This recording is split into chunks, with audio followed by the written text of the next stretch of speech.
దేవుని కొరకు బ్రతకాలని ఆరాట పడతాడో, నాకు దేవుడే ప్రపంచం, దేవుడు తప్ప ఈ లోకం నాకొద్దు, ఈ చిన్న జీవితం బ్రతికితే నా యేసు కొరకే బ్రతకాలి, నా యేసు మార్గంలో నేను జీవించాలని, యేసు కొరకు బ్రతకాలని ఎవడు కసితో ఉంటాడో సైతాను గాడు కూడా వాడిని పడగొట్టాలని అంతే కసిగా వాడు పనిచేస్తాడు.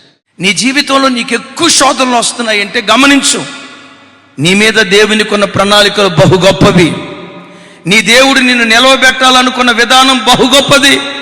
నీ ఊహల్లో కూడా లేని ఒక ఉన్నతమైన స్థితి నీకు ఇచ్చి నిన్ను నిలవబెట్టాలని దేవుడు ఆశపడితే, ఆ దేవుడు నిన్ను ఎక్కడ నిలవబెడతాడో నిన్ను నిలవబెట్టకుండా ఏదో ఒక పాపంలో వీడిని పడేస్తే పోయిదిగా, ఏదో ఒక అపరాధంలో ఈ అమ్మాయిని పడేస్తే పోయిదిగా, ఏదో ఒక శోధనలో ఈ కుటుంబాన్ని పడేస్తే పోయిద్ది కదనని నీ మీదే గురిపెట్టి, వినండి, ఇలాంటి శోధన నీకు ఎదురవుతున్నప్పుడు నీ గుండెలో నుంచి ఒక నిరీక్షణ, ఓహో నాకు ఇన్ని భయంకరమైన శోధనలు ఎదురవుతున్నాయంటే నా మీద దేవునికి ఉన్న ప్రణాళికలు బహు గొప్పవి గనుక ఈ శోధన జయించేవాడిగా నేను బ్రతకాలి, ఈ శోధన జయించేవాడిగా నేను బ్రతకాలి.